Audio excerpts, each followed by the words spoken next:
Hey there, welcome back to my channel. I am Indu Tiwari, specialized in pharmacology. I am here to help you out and to make you understand some basic topics of HAP, pharmacology and clinical pharmacy, even if you are scared of them. So let's start our today's topic, that is about digestive system. Digestive system, as the name suggests, जो भी हम खाना खाते हैं उस खाने को पचाने का, दैट मीन्स डाइजेस्ट करने का काम करता है हमारा डाइजेस्टिव सिस्टम।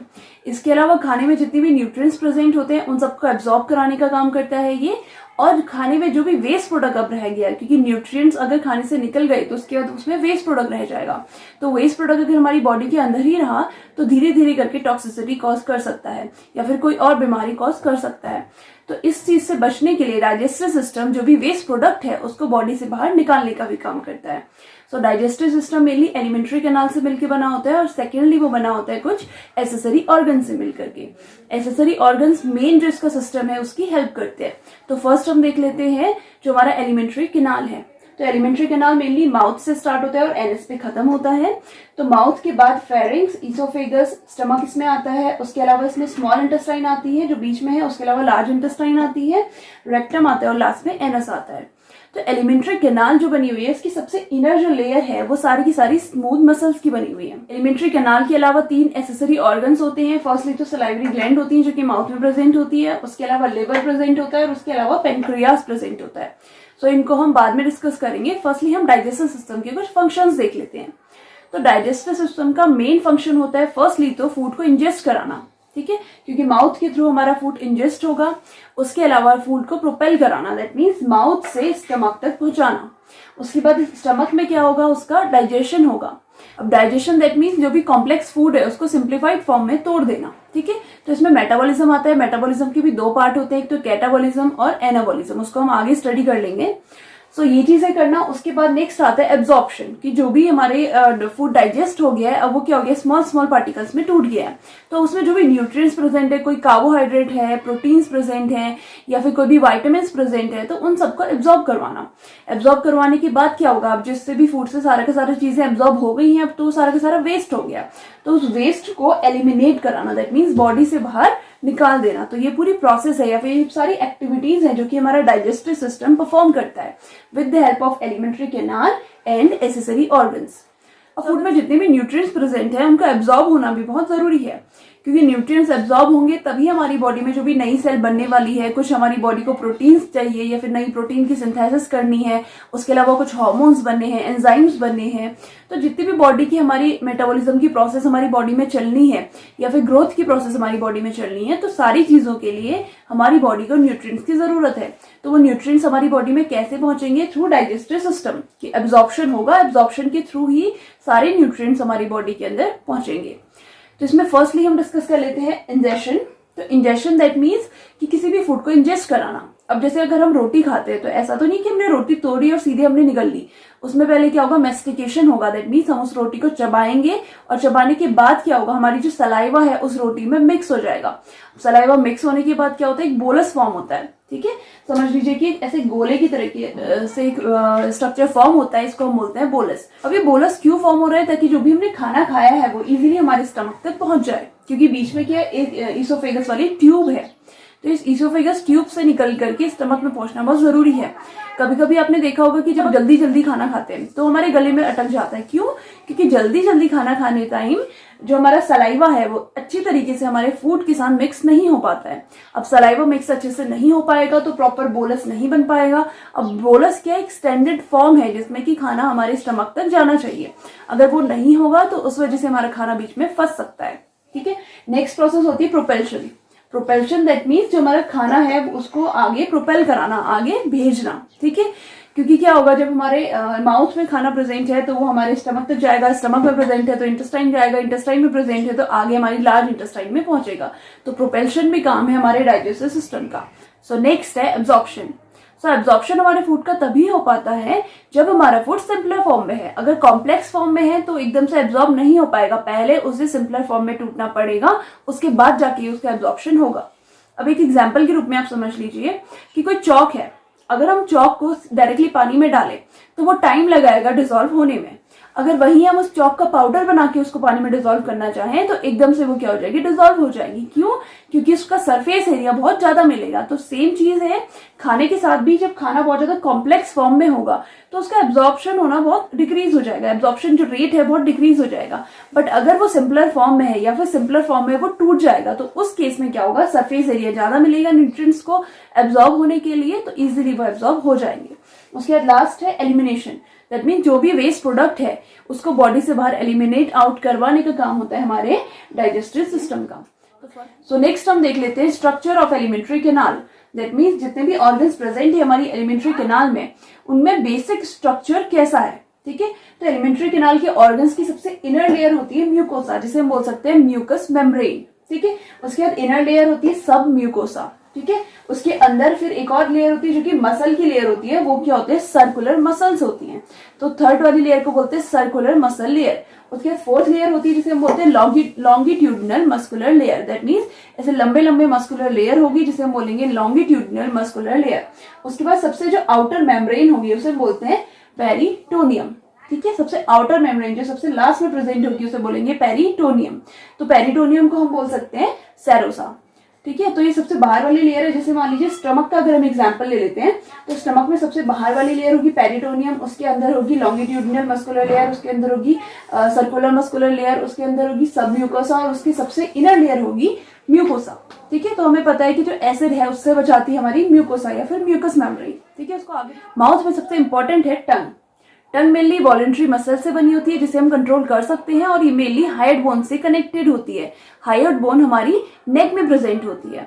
इसके अलावा जो हमारी टंग है इसमें स्ट्रेटिफाइड कॉलमनर एपिथेलियम प्रेजेंट होती है। इसके अलावा कुछ इसमें पेपिलाई भी प्रेजेंट होते हैं।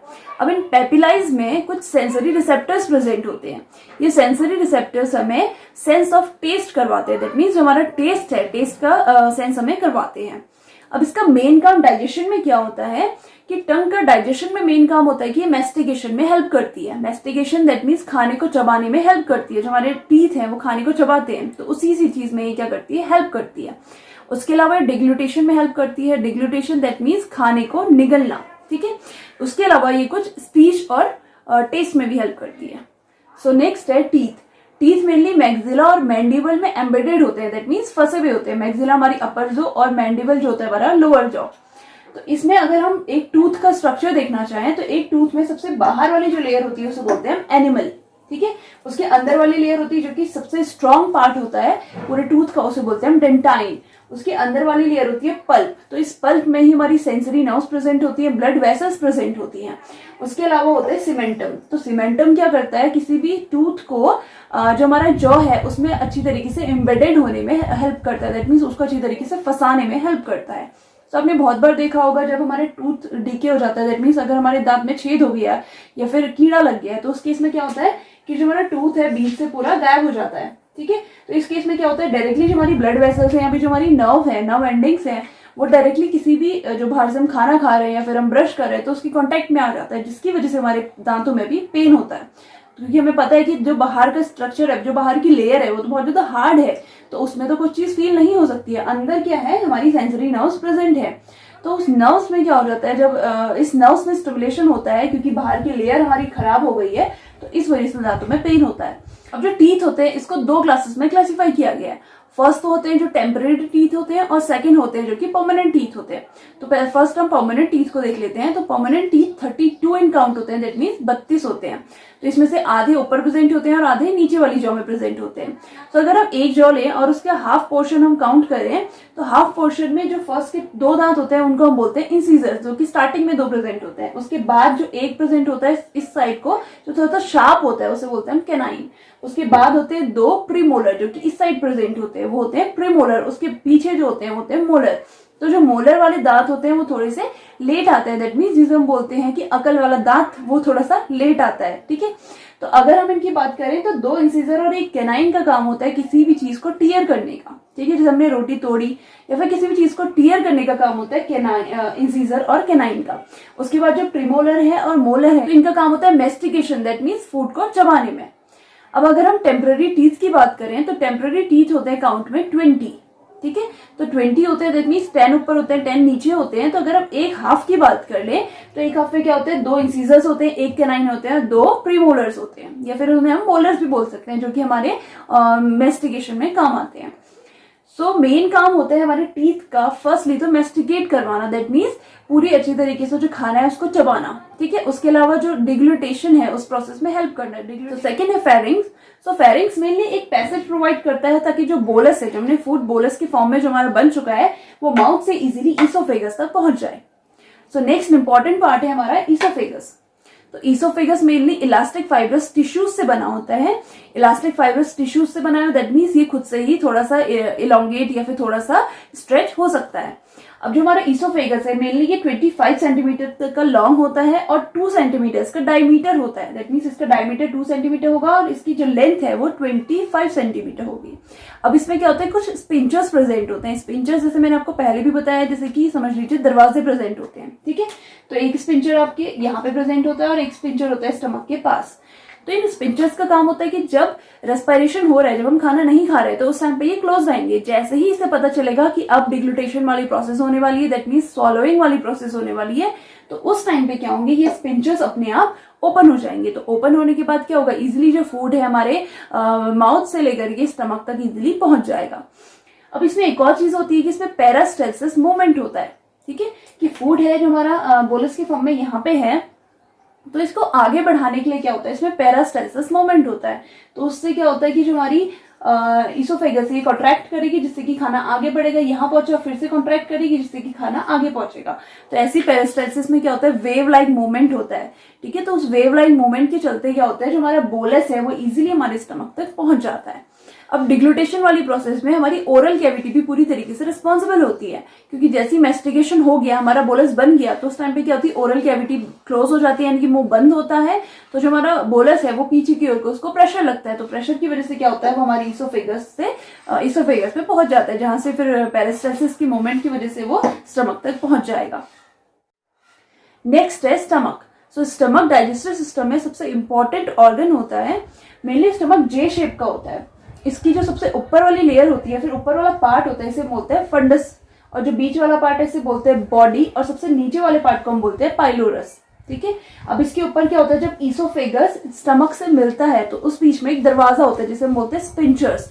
तो उस टाइप के स्पिंचर्स को हम बोलते हैं कार्डियक स्पिंचर्स, ठीक है। जब फूड नहीं आ रहा होता है तो तब उस टाइम पे क्या होते हैं, ये क्लोज होते हैं। जैसे ही फूड आ जाता है तो ये ओपन हो जाते हैं, और फूड जैसे ही चला जाता है स्टमक में तो उसके बाद वापस से ये क्लोज हो जाते हैं। अगर हम स्टमक के लास्ट एंड पे देखें तो यहाँ पे भी स्पिंचर्स प्रेजेंट होते हैं जिसे बोलते हैं पाइलोरिक स्पिंचर्स, ठीक है। ये क्या करते हैं, जो भी खाना हमारे स्टमक में प्रेजेंट है उसे इंटेस्टाइन में मूव करने से रोकते हैं, जब तक की जरूरत है, जब तक स्टमक में रहने की जरूरत है तब तक वो बंद रहते हैं। जैसे ही खाने को अब आगे मूव करना है तो वो ओपन हो जाते हैं। इसके अलावा इसमें क्या होती है, 2 कर्व होते हैं। जो बड़ा कर्व है इसे हम बोलते हैं ग्रेटर कर्वेचर, और जो छोटा कर्व है उसे बोलते हैं हम लेसर कर्वेचर। इसके अलावा इसमें एक और इंपॉर्टेंट चीज होती है जिसे बोलते हैं हम रगीज, ठीक है। रगीज क्या होते हैं, अलग अलग फोल्ड्स होते हैं। जैसे एग्जांपल के रूप में आप समझ लीजिए कि जो बलून होता है, तो बलून में जब हवा ब्लो करते हैं तो क्या हो जाता है, फूल जाता है, ठीक है। अगर बहुत देर तक वो फूला रहा उसके बाद जो वापस से सिकुड़ेगा तो उसमें क्या हो जाएंगे, अलग अलग मोड़ आ जाएंगे, ठीक है। तो उन मोड़ को ही जैसे हमारे स्टमक में है, जब खाना खाते हैं तो क्या हो जाएगा, थोड़ा सा एक्सपेंड हो जाएगा, ठीक है। एक्सपेंड हो जाएगा, जैसे ही इसका खाना वाना प्रोसेस सब कुछ खत्म हुआ तो उसके बाद वापस से ये अपने जो अपनी प्रॉपर पोजीशन है उसमें आ जाएगा। तो उस पोजीशन में क्या होता है, इसमें कुछ रगीज प्रेजेंट होते हैं, या फिर इसमें कुछ आ जाएंगी सिलवटें आ जाएंगी, ठीक है, जिसको हम बोलते हैं रगीज। तो इन रगीज का इंपॉर्टेंट काम क्या है, या फिर स्टमक में जो रगीज प्रेजेंट है ये क्या करेंगी, स्टमक को एक्सपेंड करने में हेल्प करेंगी, कि जो हमारा स्टमक है वो अच्छे से एक्सपेंड हो सके, ताकि जो प्रॉपर अमाउंट ऑफ जो खाना हम खा रहे हैं वो हमारे स्टमक में आ सके। इसके अलावा स्टमक में कुछ मस्कुलर लेयर्स प्रेजेंट होती हैं। सबसे इनर मेम्ब्रेन तो हमें पता है कि म्यूकोसा प्रेजेंट है, बट कुछ मस्कुलर लेयर्स भी होती हैं। तो उसमें क्या होता है, जैसे कि सर्कुलर लेयर्स होती हैं, उसके अलावा लॉन्गिट्यूडनल लेयर्स होती हैं, ओब्लिक लेयर्स होती हैं। ये मेनली क्या करती है, जो चर्निंग मोशन है जो कि प्रोपेल कराता है खाने को आगे, उसमें हेल्प कराती है, ठीक है।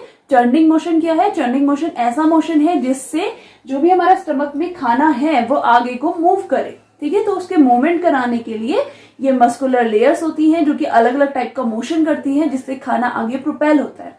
अब इसमें एक और चीज बहुत इंपॉर्टेंट है कि जब हमारा खाना माउथ से लेकर के हमारे स्टमक तक आ रहा है तो वो होता है बोलस के फॉर्म में, ठीक है। तो उस फॉर्म को हम क्या बोलते हैं, बोलस, जब माउथ से हमारा खाना हमारे स्टमक तक आ रहा है। ठीक है, अब स्टमक में क्या होगा, एसिड का सिक्रीशन होगा जिससे कि ये बोलस ब्रेक डाउन हो जाएगा और ये क्या हो जाएगा, अलग अलग एक सेमी लिक्विड से फॉर्म में ये कन्वर्ट हो जाएगा। तो सेमी लिक्विड की फॉर्म को हम क्या बोलते हैं, काइम। ठीक है, अब स्टमक से लेकर के एनस तक पहुंचने तक उसको हम क्या बोलेंगे, काइम। ठीक है, क्योंकि एक लिक्विडी मटेरियल है, उसको हम बोलस नहीं बोलेंगे। अब उसको हम क्या बोलेंगे, काइम। तो ये बहुत इंपॉर्टेंट है कि बोलस कब बोला जाता है फूड को और काइम कब बोला जाता है। अब जो स्टमक की सबसे इनर लेयर होती है जिसे हम म्यूकस मेम्ब्रेन कहते हैं, तो उसके बारे में हम देख लेते हैं। जो म्यूकस मेम्ब्रेन है वो इस टाइप का कुछ स्ट्रक्चर होता है, ऐसा नहीं होता कि बिल्कुल फ्लैट सरफेस होता है। क्या होता है, उसमें अलग अलग टाइप के जैसे फिंगर लाइक स्ट्रक्चर्स है वैसे प्रेजेंट होते हैं। ठीक है, अब इसका फायदा क्यों है, क्योंकि हमने बोला है कि स्टमक में जो भी न्यूट्रिएंट्स है उसका एब्जॉर्प्शन हो रहा है। तो एब्जॉर्प्शन तभी जल्दी हो सकेगा जब सरफेस एरिया ज्यादा होगा। जैसे एग्जांपल के रूप में समझिए कि ये हाथ है, अगर इसमें हमें कलर लगाना है पूरे हाथ में, अगर हम ऐसे कलर लगाएंगे तो क्या होगा, सिर्फ ऊपर के सरफेस में ही कलर लग पाएगा। अगर हम उंगली को फैला देंगे तो क्या होगा, अब सरफेस एरिया हमें पूरा मिल गया कि कलर हम अच्छी तरीके से इसमें लगा सकते हैं। तो ये क्या हुआ, सरफेस एरिया का फायदा मिल गया। तो सेम ऐसी चीज है, अगर न्यूट्रिएंट्स को हमें पूरे हाथ में एब्जॉर्ब करवाना है, अगर हम सिर्फ एक जगह से न्यूट्रिएंट्स डालेंगे तो सिर्फ इतनी सी जगह पे ही वो एब्जॉर्ब हो पाएगा। अगर हम इसी सरफेस को क्या करेंगे, फैला देंगे, तो क्या होगा, अब सरफेस एरिया बढ़ गया तो न्यूट्रिएंट्स क्या होंगे, पूरी सारी तरीकों से यानी कि सारी साइड से वो एब्जॉर्ब हो पाएंगे। तो इसी तरीके से सरफेस एरिया बढ़ाने के लिए बीच में क्या होते हैं, फिंगर लाइक स्ट्रक्चर्स इसमें प्रेजेंट होते हैं, जो हमारी म्यूकस मेम्ब्रेन है, सबसे इनर वाले लेयर। ठीक है, उसके अलावा इसमें कुछ पैराइटल सेल्स प्रेजेंट होती है। पैराइटल सेल्स मेनली क्या करती है, जो हमारे पेट में एसिड है उसको सिक्रीशन करती है। इसके अलावा इसमें कुछ म्यूकस सिक्रीटिंग सेल्स भी होती है जो कि म्यूकस का सिक्रीशन करती है, जो कि काइम बनाने में भी हेल्पफुल होती है। नेक्स्ट हम बात कर लेते हैं गैस्ट्रिक सिक्रीशंस की। तो हमें पता है कि जो हमारा स्टमक है उसकी सबसे इनर वाली जो लेयर होती है वो होती है म्यूकस मेम्ब्रेन, और वी कैन से म्यूकोसा। तो जो म्यूकोसा है उसमें अलग अलग टाइप की सेल्स प्रेजेंट होती है जो कि गैस्ट्रिक जूसेस को सिक्रीट करती है। तो एक दिन में पर्टिकुलरली हमारा 2 लीटर तक का गैस्ट्रिक जूस सिक्रीट होता है। ठीक है, अगर हम गैस्ट्रिक जूस की बात करें तो गैस्ट्रिक जूस के अंदर मेनली HCl प्रेजेंट होता है, पेप्सिन प्रेजेंट होता है, रेनिन प्रेजेंट होता है, वाटर प्रेजेंट होता है, कुछ मिनरल सॉल्ट्स प्रेजेंट होते हैं, उसके अलावा इंट्रिंसिक फैक्टर प्रेजेंट होते हैं और बहुत सारे एंजाइम्स प्रेजेंट होते हैं। अब इन सब का काम क्या होता है कि जो भी हमने फूड इंजेस्ट किया है उसको ये ब्रेक डाउन कर दे सिंपलर फॉर्म में, ताकि उनके एब्जॉर्प्शन में हेल्प हो। ठीक है, तो सबसे फर्स्ट हम पढ़ लेते हैं रोल पेप्सिन का। तो जो पेप्सिन है, पेप्सिन मेनली तब सिक्रीट होता है जब H+ आयन सिक्रीट होता है, तो वो पेप्सिन के रिलीज को बढ़ा देता है। ठीक है, तो पेप्सिन मेनली क्या करता है, जो भी प्रोटीन्स है उसको सिंपलर फॉर्म पेप्टोन में तोड़ने का काम करता है। तो पेप्टोन इजीली क्या हो सकते हैं, एब्जॉर्ब हो सकते हैं। उसके अलावा नेक्स्ट है रेनिन। तो रेनिन मेनली क्या करता है कि जो दूध में केसिन होता है तो उस केसिन को केसिनोजिन में कन्वर्ट कर देता है, जिससे कि वो इजीली एब्जॉर्ब हो सके। नेक्स्ट होता है लाइपेज। तो लाइपेज जो एंजाइम होता है ये मेनली जो लिपिड्स होता है या फिर जो फैटी एसिड्स होते हैं उनको सिंपलर फॉर्म में तोड़ देता है और उसको फ्री फैटी एसिड्स में चेंज कर देता है। तो free fatty acids easily absorb हो सकते हैं। उसके अलावा नेक्स्ट है HCl। HCl आपको पता है कि सबसे मेन कंटेंट होता है हमारे पूरे गैस्ट्रिक जूस का। तो HCl क्या होता है, मेनली पैराइटल सेल से सिक्रीट होता है। ठीक है, तो HCl क्या करता है, मेनली जो बाकी के जितनी भी गैस्ट्रिक जूसेस है या फिर गैस्ट्रिक सिक्रीशंस है इनको बढ़ा देता है या फिर इनको सिक्रीट कराने का काम करता है। तो HCl का काम होता है मेनली जो भी हमारा स्टमक में फूड आया है, पहली बात तो उसको क्या करना, माइक्रोब्स से फ्री करवाना। दैट मीन्स जो भी इसमें माइक्रोब्स प्रेजेंट होंगे HCl के प्रेजेंस में आकर के वो सारे किल हो जाएंगे। उसके अलावा जो भी हमारा फूड आया है उसको सिंपलर फॉर्म में कन्वर्ट कराने का सबसे मेन काम होता है हमारे HCl का, क्योंकि HCl किसी भी चीज को डिसॉल्व कर सकता है और हमारा जो स्टमक है उसका pH लगभग 2 तक चला जाता है। तो इस वजह से क्या होगा, जितना भी फूड हम खा रहे हैं वो इजीली हमारा सिंपलर फॉर्म में टूट सकता है। ठीक है, इसके अलावा जो HCl है इसका मेन रोल होता है जो भी फूड है उसको स्टोर करने में। दैट मीन्स हमें पता है कि 2 से 4 घंटे तक हमारा फूड हमारे स्टमक में प्रेजेंट होता है। ठीक है, तो उसमें कोई कंटामिनेशन ना हो जाए, कोई इन्फेक्शन ना हो जाए, इसी से भी हमारा स्टमक में जो HCl है उसको प्रोटेक्ट करता है। नेक्स्ट है इंट्रिंसिक फैक्टर्स। तो इंट्रिंसिक फैक्टर्स क्या होते हैं, मेनली जो विटामिन B12 है, ठीक है, उसके एब्जॉर्प्शन कराने में मेनली इंट्रिंसिक फैक्टर का इंपॉर्टेंट रोल होता है। अब विटामिन B12 आगे जाकर के जो RBCs है उसके प्रोडक्शन में हेल्प करता है। तो अल्टीमेटली जो हमारे RBCs है उसके प्रोडक्शन को बढ़ाने के लिए हमारे इंट्रिंसिक फैक्टर का प्रेजेंट होना बहुत जरूरी है। जो इंट्रिंसिक फैक्टर है ये मेनली पैराइटल सेल्स से सिक्रीट होता है और वहां से सिक्रीट होके जो भी हम फूड के फॉर्म में विटामिन B12 लेते हैं तो उसको एब्जॉर्ब कराने में ये हेल्प कराता है। नेक्स्ट अगर हम स्टमक के फंक्शंस की बात करें तो मेनली स्टमक एक टेम्पररी स्टोरेज प्रोवाइड करता है जो भी हमने फूड खाया है, क्योंकि हमें पता है कि 2 से 4 घंटे तक जो फूड है हमारे स्टमक में रहता है। इसके अलावा ये नॉन स्पेसिफिक डिफेंस भी हमें प्रोवाइड करता है। दैट मीन्स अगर गलती से हमने कोई भी माइक्रोब है, बैक्टीरिया, कुछ भी चीज खा ली है तो उसको भी ये किल कर देता है पहले ही, ठीक है। तो एंटी माइक्रोबियल की तरह ये काम करता है। उसके अलावा अगर हमने कुछ गलत या फिर कुछ अलग सा फूड खा लिया है तो उस टाइम पे ये वॉमिटिंग भी कॉज करवा देता है। इसके अलावा ये केमिकल डाइजेशन कराता है या फिर मैकेनिकल ब्रेकडाउन भी कराता है, क्योंकि हमें पता है कि इसमें चर्निंग मूवमेंट होता है। उसके अलावा बहुत सारे गैस्ट्रिक जूसेस रिलीज होते हैं जो कि खाने को पचाने का या फिर डाइजेस्ट करने का काम करते हैं। और चर्निंग मूवमेंट के थ्रू जो भी खाना है या फिर जो भी इसमें यहाँ पे लिक्विड प्रेजेंट है काइम के रूप में, वो आगे मूव कर जाता है, यानी कि प्रोपेल हो जाता है। इसके अलावा जो स्टमक है वो इंट्रिंसिक फैक्टर को रिलीज करता है। तो इंट्रिंसिक फैक्टर, जैसे मैंने पहले बताया कि विटामिन B12 के एब्जॉर्प्शन के लिए बहुत ज्यादा इंपॉर्टेंट है। इसके अलावा ये गैस्ट्रिन हार्मोन का भी सिक्रीट करता है जो कि सिग्नल भेजता है हमारे ब्रेन पे कि हमने खाना खा लिया या हम खाना खाने वाले हैं और आप एसिड को सिक्रीट करो, ठीक है। तो जब खाने के टाइम पे जो भी हमारे गैस्ट्रिक एसिड रिलीज होते हैं तो उसमें एक साइकोलॉजिकल फिनोमेना भी होता है। जैसे कि अगर आपने कोई टेस्टी सा खाना देखा या फिर टेस्टी से खाने की स्मेल आपको आई तो उस वजह से भी क्या हो जाता है, डायरेक्टली जो हमारा गैस्ट्रिन हार्मोन है वो रिलीज हो जाते हैं और डायरेक्टली हमारे ब्रेन तक सिग्नल पहुंचाते हैं और ब्रेन फिर सिग्नल्स की वजह से उसका रिस्पॉन्स देता है और गैस्ट्रिक जूसेस को सिक्रीट करता है। क्योंकि अच्छा खाना देखा या फिर खाने की स्मेल करी तो हो सकता है कि वो खाना आप खाओ, तो ब्रेन क्या होता है पहले से प्रिपेयर कर देता है आपकी बॉडी को कि खाना खाएंगे, तो पहले ही एसिड का प्रोडक्शन वो स्टार्ट कर देता है। तो डाइजेस्टिव सिस्टम में नेक्स्ट इंपॉर्टेंट पार्ट होता है स्मॉल इंटेस्टाइन। तो स्मॉल इंटेस्टाइन मेनली स्टमक से स्टार्ट होती है और हमारी लार्ज इंटेस्टाइन पे खत्म होती है। अगर हम इसकी लेंथ देखना चाहें तो इसकी लेंथ अप्रोक्सीमेटली 5 मीटर तक की होती है और इसकी जो डायमीटर है वो 2.5 सेंटीमीटर होता है। सो इसमें 3 पार्ट्स में डिवाइडेड होती है। जो हमारी स्मॉल इंटेस्टाइन है वो 3 पार्ट्स में डिवाइडेड होती है। तो फर्स्ट पार्ट को हम बोलते हैं डियोडेनम, सेकंड पार्ट को बोलते हैं जियोजेनम और थर्ड पार्ट को बोलते हैं इलियम। तो ये बहुत इंपॉर्टेंट है कि स्मॉल इंटेस्टाइन के कौन कौन से पार्ट होते हैं। सो जो फर्स्ट पार्ट है डियोडेनम, ये लगभग 25 सेंटीमीटर तक का लंबा होता है। तो डियोडेनम में क्या होता है, जो हमारा पेनक्रियाज है जिसे हमने एसेसरी ऑर्गन बोला है, ये जो ये स्टमक के पीछे और नीचे प्रेजेंट है, इसे बोलते हैं पेनक्रियाज। उसके अलावा जो लिवर है, तो लिवर से क्या होता है बाइल जूस निकलता है और हमारा जो पेनक्रियाज है इससे पेनक्रियाटिक जूस निकलता है।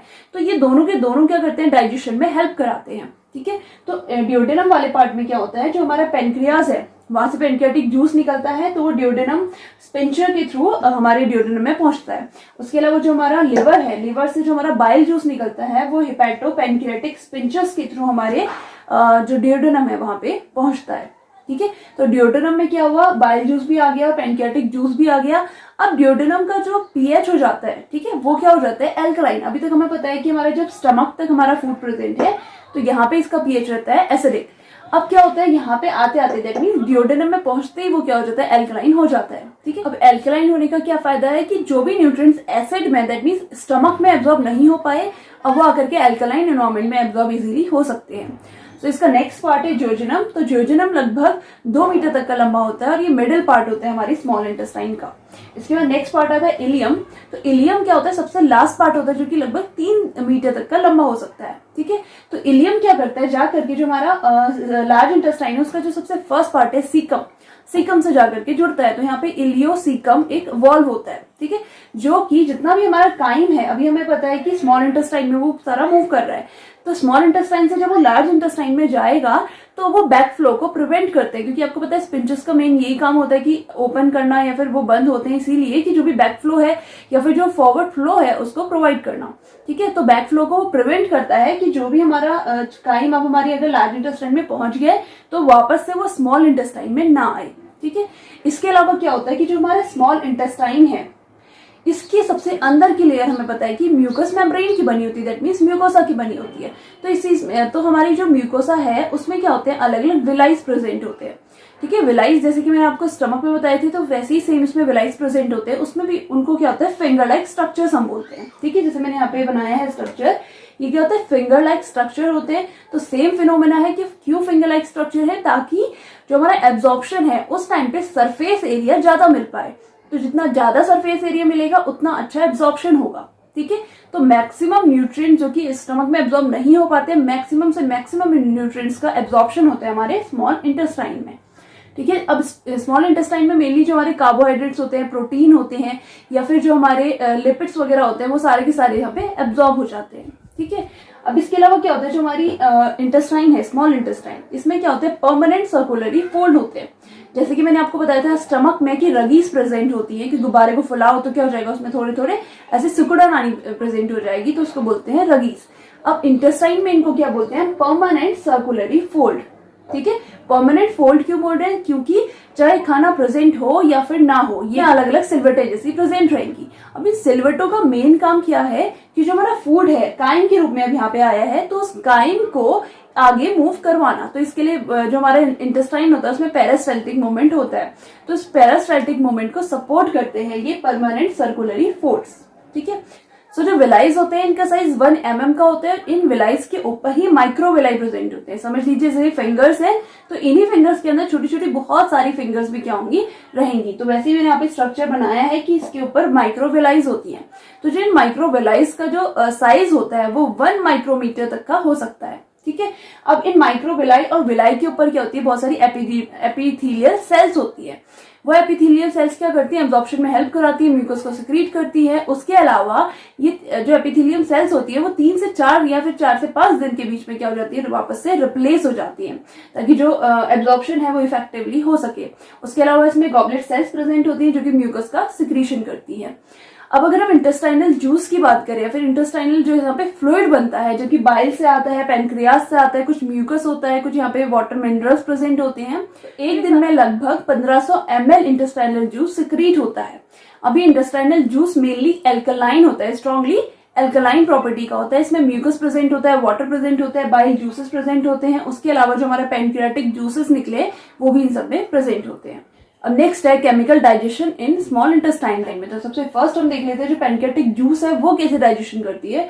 तो फर्स्टली जो पैनक्रियाटिक जूस है वो प्रोटीन्स में जो ट्रिप्सिनोजन है या फिर काइनोट्रिप्सिनोजन है उसको क्या करती है, एंटेरोकाइनेज एंजाइम की प्रेजेंस में, जो कि हमारे पैनक्रियाटिक जूस से आता है, उसकी प्रेजेंस में ट्रिप्सिन या फिर काइमोट्रिप्सिन में चेंज कर देती है। दैट मीन्स जो हमारा कॉम्प्लेक्स फॉर्म था उसको सिंपलर फॉर्म में चेंज कर देती है, जिससे इजीली ये एब्जॉर्ब हो सके, एक्टिव फॉर्म में चेंज कर देगी।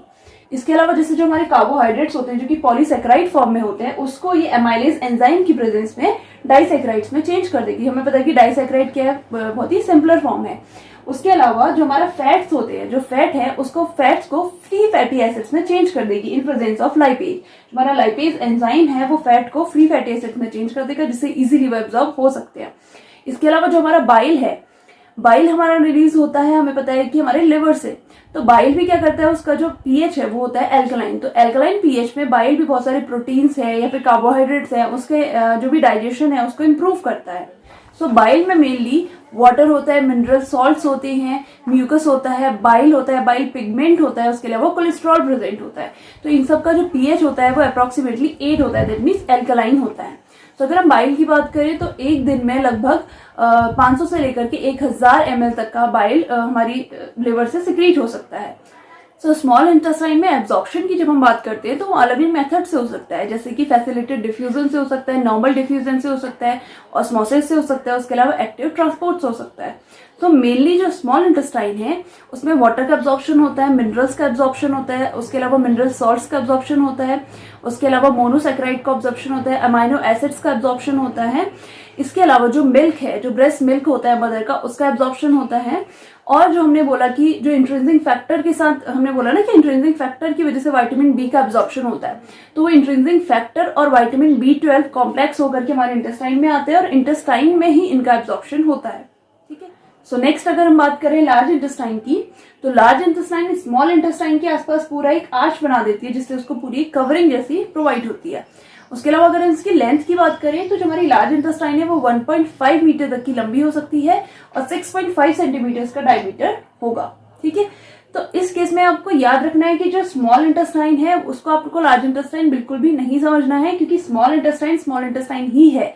वो हालांकि लंबी बहुत ज्यादा है, दैट मीन्स उसकी लेंथ 5 मीटर तक की, हमें पता है अप्रोक्सीमेटली कि 5 मीटर तक की वो हो सकती है, लेकिन तभी भी उसका नाम है स्मॉल इंटेस्टाइन। और जो लार्ज इंटेस्टाइन है उसकी जो लेंथ है 1.5 सेंटीमीटर है। ठीक है, अब अगर इसके पार्ट्स की बात करें तो लार्ज इंटेस्टाइन का सबसे फर्स्ट पार्ट होता है सीकम, जो कि लगभग 6 से 8 सेंटीमीटर तक का लंबा हो सकता है। ठीक है, तो फर्स्ट पार्ट को हम बोलते हैं सीकम, उसके बाद आ जाता है कोलोन, उसके बाद आता है रेक्टम और उसके बाद आता है एनस। ठीक है। तो सीकम वाला पार्ट हमने पता चल गया कि सबसे स्टार्टिंग वाला पार्ट है। उसके बाद कोलोन जो वाला पार्ट आता है वो होता है अलग अलग पार्ट्स में डिवाइडेड होता है। इसमें फर्स्ट पार्ट होता है असेंडिंग कोलोन, सेकंड होता है ट्रांसवर्स कोलोन और थर्ड होता है डिसेंडिंग कोलोन और एक फोर्थ जो होता है सिग्मोइड कोलोन। ठीक है। अब इनकी क्या क्या खासियत होती है? जो असेंडिंग कोलोन है वो ऊपर की ओर को लेके जाता है किसी भी फूड को, जो भी हमारा काइम है उसको अपवर्ड मोशन देता है। जो हमारा ट्रांसफर कोलोन है उसे नॉर्मल मोशन देता है। उसके अलावा जो हमारा डिसेंडिंग कोलोन है उसे डाउनवर्ड्स मोशन देता है। उसके अलावा जो हमारा सिग्मोइड कोलोन है ये हमारा लगभग एस शेप का होता है। ठीक है। जो जैसे एस होता है ना उसी शेप का ही होता है, इसी वजह से इसका नाम होता है सिग्मोइड कोलोन। ठीक है। सिग्मोइड कोलोन के बाद आता है रेक्टम। तो रेक्टम क्या होता है? इन सारी जो कोलोन होता है इसकी कंपैरिजन में थोड़ा सा वाइड होता है। ठीक है। थोड़ा सा इसका एरिया थोड़ा सा वाइड होता है जहां पर कि जो हमारा वेस्ट प्रोडक्ट है वो कलेक्ट हो सकता है। ये क्या होता है? लगभग 13 सेंटीमीटर लॉन्ग होता है। उसके बाद आता है हमारा एनल कैनाल। तो एनल कैनाल अप्रोक्सीमेटली 4 सेंटीमीटर की हो सकती है किसी भी एडल्ट में। ठीक है। अगर हम लार्ज इंटेस्टाइन के फंक्शंस की बात करें तो सबसे फर्स्ट फंक्शन होता है इसका एब्जॉर्प्शन करवाना। तो एब्जॉर्प्शन में मेनली वाटर को ये ऑस्मोसिस के थ्रू एब्जॉर्ब करवाता है। उसके अलावा कुछ ड्रग्स होती हैं या फिर कुछ वाइटामिन है, कुछ मिनरल सॉल्ट्स हैं जिसको ये एब्जॉर्प्शन कराने का काम करता है। सेकेंड है एंटी माइक्रोबियल एक्टिविटी। सो जो हमारा लार्ज इंटेस्टाइन है यहाँ पे बहुत सारे माइक्रोब्स प्रेजेंट होते हैं जो कि फोलिक एसिड या फिर विटामिन B12 की सिंथेसिस में हेल्प करते हैं। जैसे कि ई कोलाई है या फिर स्ट्रेप्टोकोकस फेसिकेलस है। तो ये दोनों बैक्टीरिया क्या होते हैं? हमारे लिए अच्छे होते हैं। जैसे ही हम कोई फूड खाते हैं या फिर हम कोई ड्रिंक लेते हैं तो उसमें अगर कोई भी गैसेस प्रेजेंट होती हैं या फिर हम इनहेल करते हैं गैसेस को, तो ये उन गैसेस के साथ मिलकर के फर्मेंटेशन कर देते हैं। दैट मीन्स उन गैसेस का फर्मेंटेशन कर देंगे जिसकी वजह से CO2 बनेगी। उसके अलावा मीथेन गैस बनेगी। तो ये मीथेन गैस हमारी बॉडी से फार्ट के फॉर्म में बॉडी से बाहर चली जाती है। तो ये हमारी बॉडी के लिए बहुत अच्छा है कि अगर हमारी बॉडी में बैक्टीरिया प्रेजेंट है और वो हमारी बॉडी में मीथेन गैस बना रहे तो मतलब फाट आ रही है, तो वो चीज अच्छी है कि हमारी बॉडी में जो बैक्टीरिया है वो अपनी सही जगह पे प्रेजेंट है। क्योंकि अगर ये बैक्टीरिया अगर लार्ज इंटेस्टाइन में प्रेजेंट है तब तो ठीक है, लेकिन अगर ये bacteria by chance large intestine से कहीं और मूव कर गए, स्मॉल इंटेस्टाइन में चले गए या फिर कहीं भी अगर मूव कर गए या फिर रेक्टम में चले गए तो उस वजह से क्या होती है? पैरासाइटिक बन जाते हैं। दैट मीन्स अपना खाना दूसरे से लेंगे और कुछ ना कुछ वहां पे इन्फेक्शन कॉज कर देंगे। नेक्स्ट है mass movement. Mass movement that means जो भी हमारा यहाँ पे काइंड प्रेजेंट है इसको आगे मूव करवाना। तो इसके आगे मूवमेंट कैसे हो सकता है? जैसे हमने पहले पढ़ा था कि पेरिस्टाल्सिस मूवमेंट हमारी पूरे इंटेस्टाइन में होगा। तो वही पेरिस्टाल्सिस मूवमेंट के थ्रू क्या होगा? जो हमारा फीसिस है या फिर जो हमारा काइम के रूप में अभी जो हमारा फीसिस प्रेजेंट है वो आगे मूव करेगा। अब इसके मूवमेंट के साथ साथ क्या होता है? यहाँ पे वाटर का एब्जॉर्प्शन भी बहुत ज्यादा होता है हमारी लार्ज इंटेस्टाइन में। तो जितना ज्यादा वाटर एब्जॉर्ब होगा उतना ज्यादा हार्ड हमारा स्टूल बनेगा। ठीक है। या फिर जो हमारा फीकल मैटर है उतना ज्यादा हार्ड बनेगा। अब जो पेरिस्टाल्टिक मूवमेंट है वो थोड़ा थोड़ा पूरे दिन हमारे इंटेस्टाइन में चलता रहता है ताकि जितना भी जो फीकल मैटर है जिसे बोलते हैं स्टूल है वो वापस से आकर के हमारे रेक्टम में स्टोर हो सके। ठीक है। अब पूरे दिन में एक बार क्या होता है? बहुत ज्यादा स्ट्रॉन्ग पेरिस्टाल्टिक मूवमेंट होता है। तो स्ट्रॉन्ग पेरिस्टाल्टिक मूवमेंट की वजह से क्या होता है कि हमारी जो इंटेस्टाइन है लार्ज इंटेस्टाइन उसमें बहुत ज्यादा प्रेशर बन जाता है। तो उस प्रेशर की वजह से क्या होता है? डेफिकेशन वाली प्रोसेस होती है। दैट मीन्स स्टूल को हमारे जो एनल कैनाल है उससे बाहर पास करने वाली जो प्रोसेस होती है उसको बोलते हैं डेफिकेशन। तो वो प्रोसेस होती है जब यहाँ पे प्रेशर बहुत ज्यादा बढ़ जाता है। और प्रेशर कब बढ़ेगा? जब यहाँ पे पेरिस्टाल्टिक मूवमेंट है वो बहुत ज्यादा स्ट्रॉन्ग होगा। अब जो हमारी डेफिकेशन वाली प्रोसेस है उसमें भी कुछ स्पिंचर्स अपना रोल प्ले करते हैं। तो जो हमारी एनल कैनाल है उसमें अंदर होते हैं इंटरनल स्पिंचर्स और बाहर की साइड होते हैं एक्सटर्नल स्पिंचर्स। तो इंटरनल जो स्पिंचर्स होते हैं इसका कंट्रोल हमारे उसमें नहीं होता है। दैट मीन्स इसे हम कंट्रोल नहीं कर सकते। लेकिन जो एक्सटर्नल स्पिंचर्स होते हैं इसमें पुंडेंडल नर्व होती है उसका कंट्रोल होता है। तो उसके थ्रू हम इसको कंट्रोल कर सकते हैं। अगर ये पेरिस्टाल्टिक मूवमेंट बहुत ज्यादा बढ़ जाए तो उस केस में डायरिया वाली कंडीशन हो सकती है। और अगर ये पेरिस्टाल्टिक मूवमेंट बहुत रिड्यूस हो जाए तो उस केस में कॉन्स्टिपेशन वाली प्रॉब्लम हो सकती है। इसके अलावा कॉन्स्टिपेशन वाली प्रॉब्लम होती है क्योंकि जो हमारा फेसिस है वो बहुत लॉन्ग टाइम तक हमारी लार्ज इंटेस्टाइन में रह जाता है। स्टूल से बहुत ज्यादा अमाउंट ऑफ वाटर हमारा एब्जॉर्ब हो जाता है तो उस केस में स्टूल बहुत ज्यादा हार्ड हो जाता है। तो उस हार्ड स्टूल को बॉडी से बाहर निकाल पाना भी बहुत ज्यादा मुश्किल होता है। तो उस कंडीशन में कॉन्स्टिपेशन वाली प्रॉब्लम आ जाती है। तो अगर हम फीसेस के कॉन्स्टिट्यूएंट्स की बात करें तो हमें पता है फीसेस एक सेमी सॉलिड ब्राउनिश मास होता है। तो ये ब्राउन कलर किस वजह से आता है? हमें पता है कि बाइल जूस से हमारा बिलिरुबिन रिलीज होता है। तो बिलिरुबिन सारा मिलकर के बाइल के साथ हमारे लार्ज इंटेस्टाइन तक पहुंचता है। हमें ये भी पता है कि लार्ज इंटेस्टाइन में कुछ बैक्टीरियाज होते हैं, तो जो बिलिरुबिन इन बैक्टीरिया से मिलता है तो उन बैक्टीरियाज इसको क्या करते हैं, फर्मेंटेशन करके इसको स्टर्कोबिलिन में चेंज कर देते हैं। ठीक है, स्टर्कोबिलिन की वजह से ही क्या होता है, जो फेसेस है उसका कलर ब्राउन होता है। इसके अलावा इसमें कुछ डेड सेल्स प्रेजेंट होती है, डेड एपिथेलियम प्रेजेंट होती है, म्यूकस प्रेजेंट होता है, वाटर प्रेजेंट होता है। उसके अलावा जो भी वेस्ट मिनरल्स, जो भी चीजें एब्जॉर्ब नहीं हो पाई, वो सारी की सारी हमारे फेसेस में आ जाती हैं। आज हमने डिस्कस करा डाइजेस्टिव सिस्टम के बारे में कि डाइजेस्टिव सिस्टम क्या है और जो एलिमेंट्री कैनाल है उसमें कौन कौन से ऑर्गन प्रेजेंट होते हैं। अब इसके अलावा इसमें कुछ एसेसरी ऑर्गन्स भी प्रेजेंट होते हैं, जिसे हम नेक्स्ट वीडियो में पढ़ेंगे। तो once again, thank you so much for watching this video. If you have queries regarding this video, please feel free to comment down and I'll answer them as soon as possible. And if you like this video, please like, share and subscribe to my channel and also press the bell icon. And you can also follow me in my Instagram. My Instagram ID is pharma_ins_tuition. And I'll see you in my next video. Till then, be safe and keep studying.